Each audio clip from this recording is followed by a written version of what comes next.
look incredibly awful right now, but I do not feel very good. And I don't know why, but I just decided to reach for the camera. Ugh. I can't even keep my eyes open.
Good morning. I'm gonna set you guys down right here.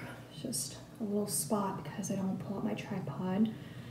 Oh my gosh, I don't know if I included the clip or not, just because I haven't like watched it back, and I don't know if I'm gonna cringe or like what I'm gonna feel when I'm editing, but I was so sick last night.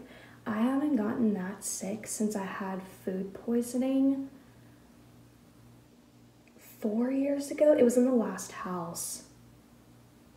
I don't know, but it was absolutely awful. I didn't know like kind of what was going on because I haven't been that sick in a really long time.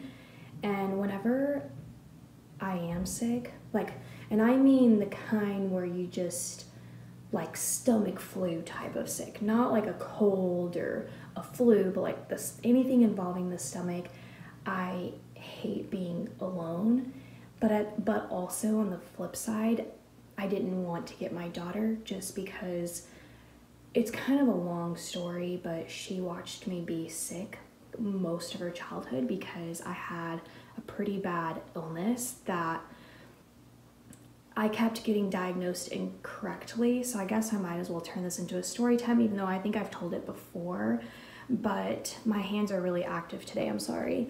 As you can see, I just got out of the shower and I'm gonna do like a wavy look, maybe do my hair half up, half down. I don't really know, but I'm gonna go to TJ Maxx and Hobby Lobby today, maybe another store or two, but I'm trying to decide if I wanna like put on makeup now or if I'm just gonna do it later. But anyways, so a year after my daughter was born, so this was 2001, I started getting sick, and it was pretty random. There was a point where I was like, I feel like I'm getting sick after I'm eating chicken, and it just like kept reoccurring, and that was like one of my first memories of this whole stomach thing. And then it got so bad that I would almost like pass out because like the waves of the pain and everything like going on, it was like an internal attack. There was nothing I could do to stop it. And the majority of the time it was happening at night. And the problem with that is, I don't know about anybody else if you get sick in the middle of the night, but you're so tired. It's like you don't have the strength to combat how awful your sickness is, and it just adds to the situation, and just it's absolutely just awful. And so because of that, I would go to the hospital. I would go to the emergency room a lot because I was just like, I'm not gonna make it out of this. That's literally how I felt. And every time I would go to the hospital, they would diagnose me and send me on my way with the stomach flu. And at first I was just like, oh, I have the stomach flu. And then as the months and years went by, and the several times that I kept going back to the emergency room, like there were times obviously that I didn't go. I didn't go every single time. It was like the times where I was just like, I'm gonna black out. And then what? You know, like I'm here alone with my daughter. Like, what am I gonna do? So those were the times that I would go. But like I said, as I kept going, I kept getting diagnosed with the stomach flu. And it got to a point where I was like, no, this isn't the stomach flu. And what I also hated about it was that they looked at me like I was so weak. Like, really, you're here for the stomach flu? Like, drink this and like be on your way kind of thing. And it made me feel horrible, absolutely horrible. And I'm not to dive any further, but I had several people in my life who also treated me the same way. They were just like, oh my God, like you're making a big deal out of this. Like this isn't, like really literally looking at me like I was kind of garbage and that I was being over dramatic. And the thing about pain from my experience is that everyone experiences a different pain threshold. It doesn't mean that just because like two people get a paper cut and one of them is like, doesn't even think about it and the other one's like, oh my God, this really hurts. It doesn't mean that the second person who thinks it really hurts isn't feeling like some serious level pain. You know what I mean? But I'm just using that as an example. But anyways, I feel like I'm diving off, but it made me feel really bad and it messed with my mind. And it's what kind of made me go, okay, I guess I just keep having the stomach flu. And it was the reason why I basically went untreated. And as the years progressed, the worse it got.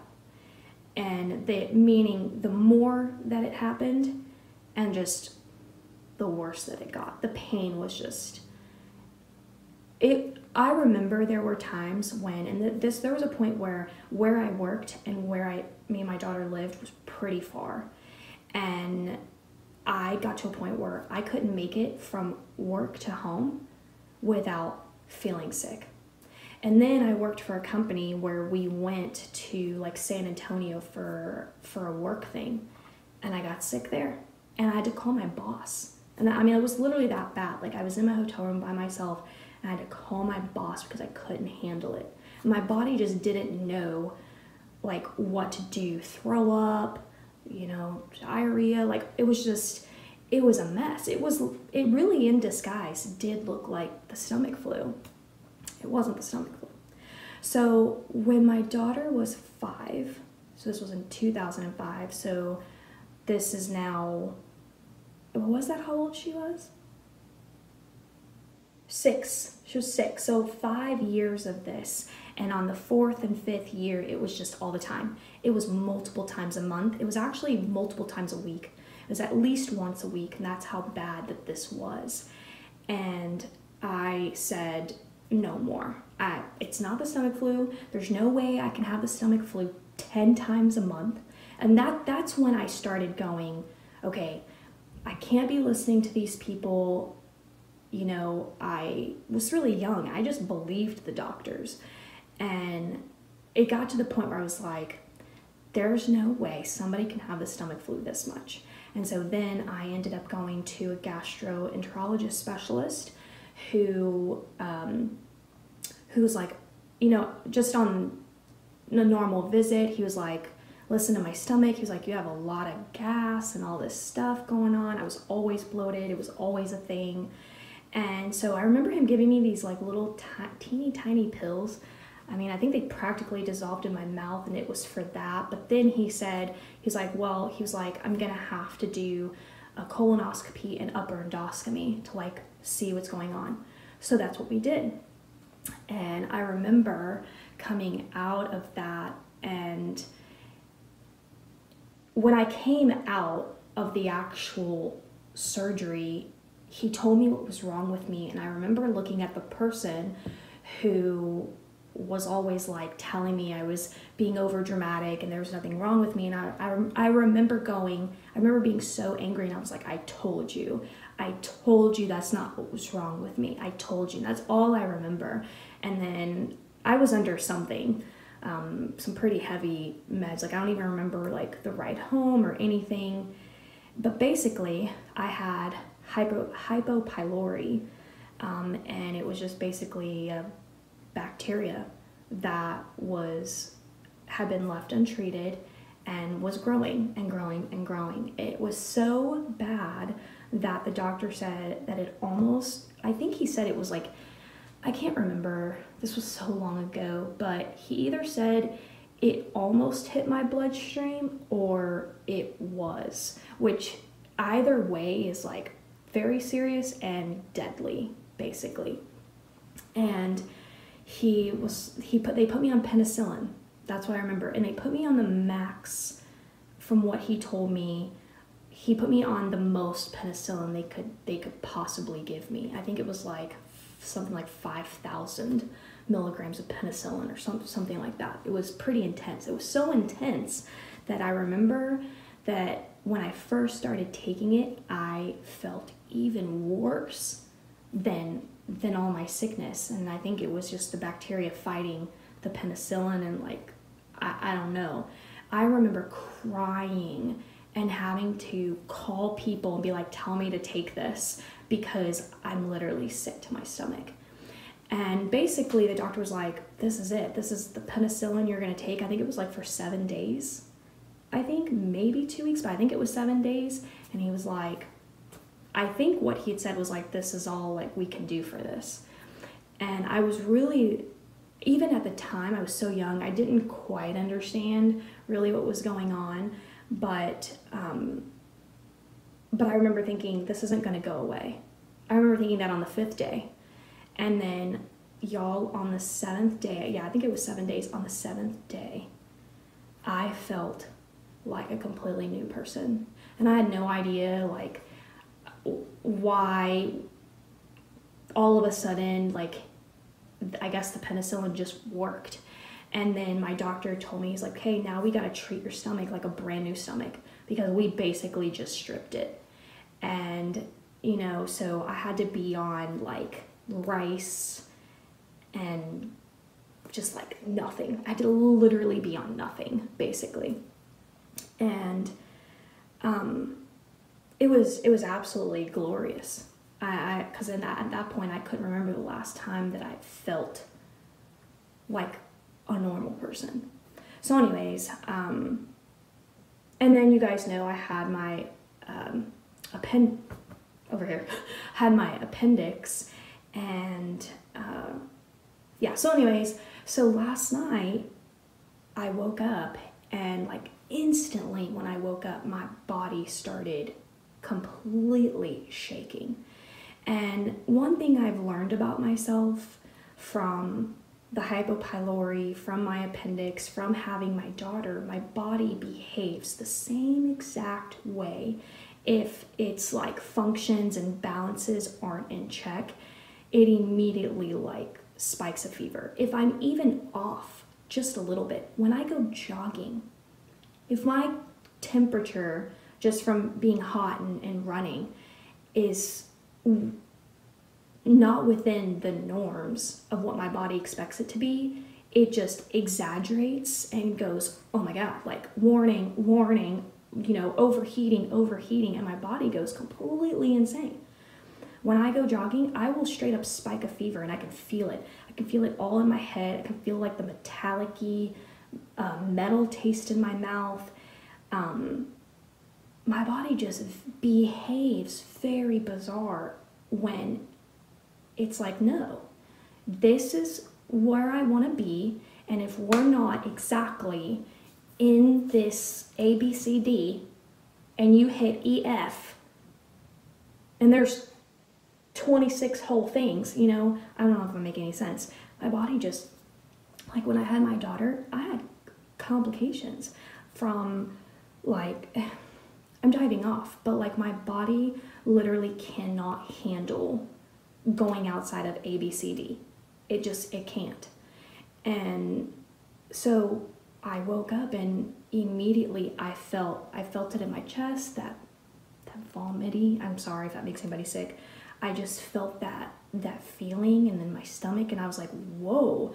I literally opened up my eyes, and then bam, this wave hits me of nausea, and I was just like, what is this?